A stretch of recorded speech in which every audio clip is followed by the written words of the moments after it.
paz do Senhor, meus irmãos, iniciando mais uma aula prévia da Escola Bíblica Dominical. Nesta aula nós estaremos apresentando alguns questionamentos. Qual a diferença de aluno e discipulado? É a mesma coisa? Nós estaremos vendo. Temos o termo discípulo na Bíblia, lá no Antigo Testamento? Nós vamos descobrir. E qual era a teologia do ministério de Cristo?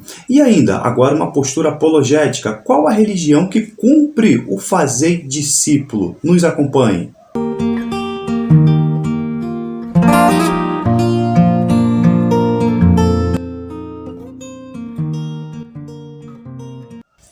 O texto áureo diz assim: portanto, ide, ensinai todas as nações, batizando-as em nome do Pai e do Filho e do Espírito Santo. Está aí esta referência. Eu quero destacar a palavra ensinai.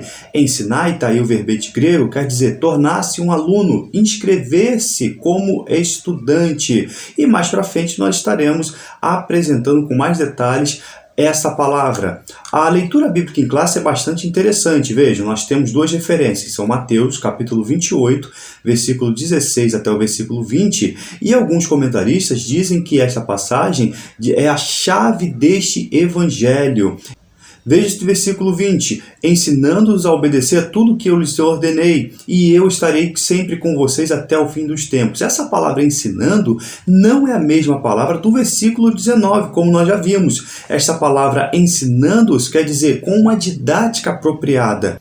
Agora, o professor é que deve atender alguns requisitos pedagógicos para que, com clareza, este aluno, este discípulo, venha aprender com qualidade. Quer dizer, aprender, ensinar, instruir, mas cobra-se a postura do docente. E também nós temos outra referência na leitura bíblica em classe, que é em Atos, capítulo 2, versículo 42 e 47. A verdade prática: chamamos de discípulo na fé o aprendizado de um discípulo por meio de seu mestre na igreja, para ajudar a desenvolver o seu crescimento espiritual. Vejam, a postura de fazer discípulo tem a ver com este final, lá no finalzinho, o seu crescimento espiritual. Esta é a preocupação do mestre, de cuidar da vida espiritual deste novo convertido.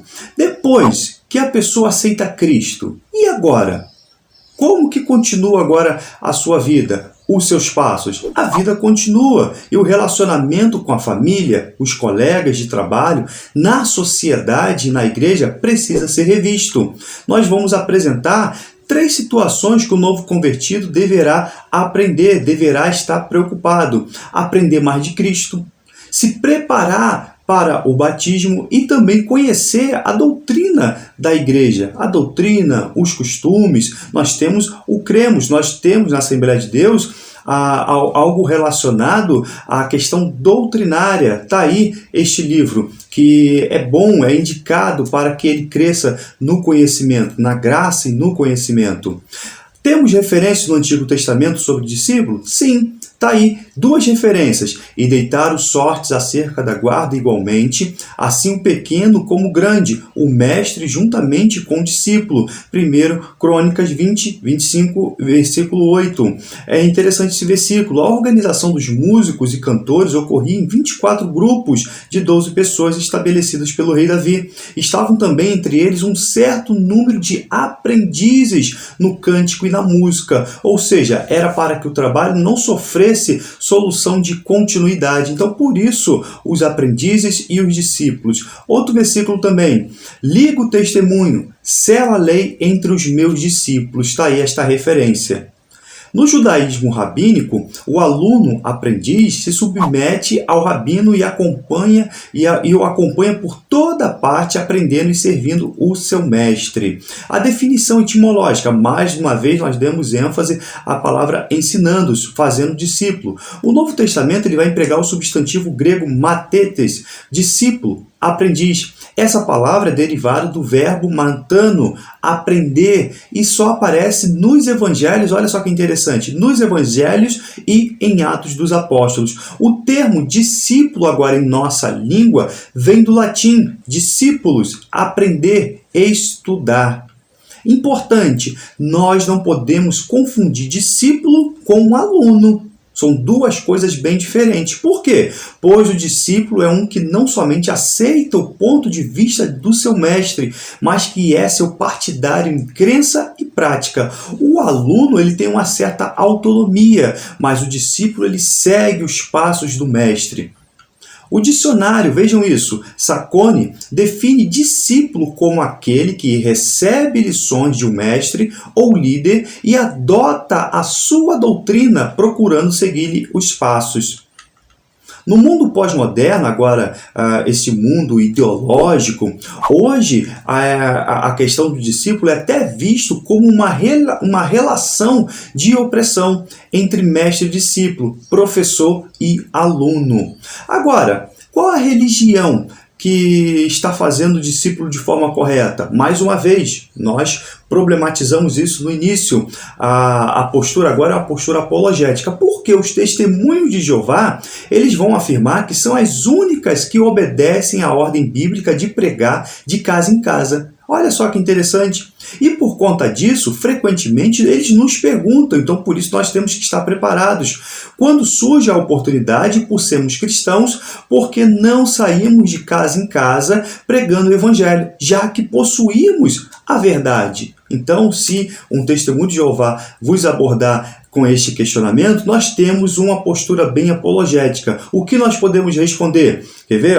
A Bíblia, irmãos, não define a divulgação de casa em casa como uma regra, mas sim como uma opção de evangelismo, entre tantas outras. Então, nós vimos na aula passada, está aqui o card aparecendo, sobre evangelismo e missão. Você vai montar a estratégia mais adequada. Devemos considerar ainda os seguintes pontos. A estrutura organizacional de uma igreja não assegura que ela está aceita por Deus apenas por causa disso. E ainda, o evangelho pregado livremente pelas igrejas cristãs tem produzido muito mais. As estatísticas vão apontar isso, deixam isso muito claro. A qualidade tem seguido a quantidade, isto é, o evangelho tem transformado vidas, concedendo-lhe a verdadeira a certeza de salvação, sem que tenham de se ancorar em uma denominação, mas na pessoa do Senhor Jesus Cristo. E ainda, a bem da verdade, irmãos,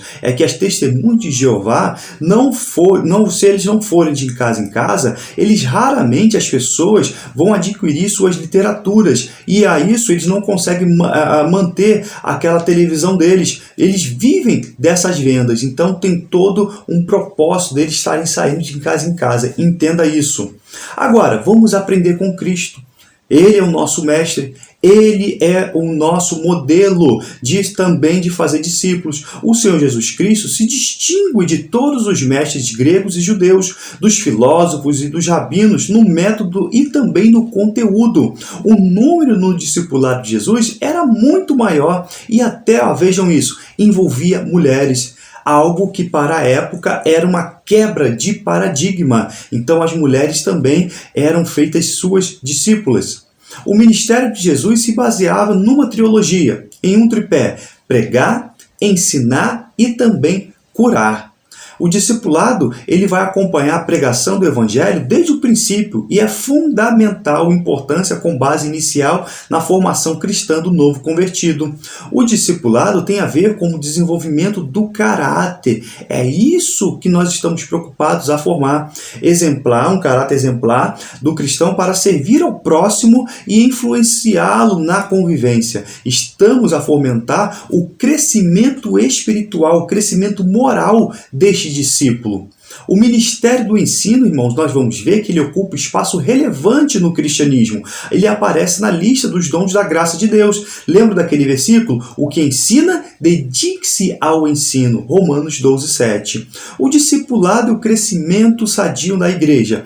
Não se trata, irmãos, de uma opção. É ordem, é um imperativo de Jesus para a edificação e crescimento espiritual de cada cristão. Esse crescimento deve ser quantitativo e qualitativo, ou seja, em número e qualidade também espiritual. Agora, interessante, Vejam a importância de se formar um discípulo robusto, sadio. Nós estamos vivendo um verdadeiro analfabetismo bíblico. Em dezembro de 2016, a Folha de São Paulo publicou uma pesquisa abrangendo vários aspectos políticos e social na sociedade brasileira. E com a declaração: todas as religiões têm o mesmo valor porque todas levam ao mesmo Deus. Por incrível que pareça, 50% dos pentecostais responderam que concordam com esta inverdade. Então vejam a importância da qualidade do ensino, a importância de ensinar as sagradas escrituras a esse discípulo e para que ele cresça na verdade do Evangelho. O problema está na falta do discipulado e de incentivo pelo estudo da Palavra de Deus. E é isso que nós estamos fazendo aqui. Estamos vivendo uma geração de analfabetos bíblicos sem precedentes. Agora, quem não sabe quem é Jesus pode ser seu discípulo? Que Deus em Cristo nos abençoe e que você tenha uma ótima aula, se Deus assim permitir, no próximo domingo. Amém.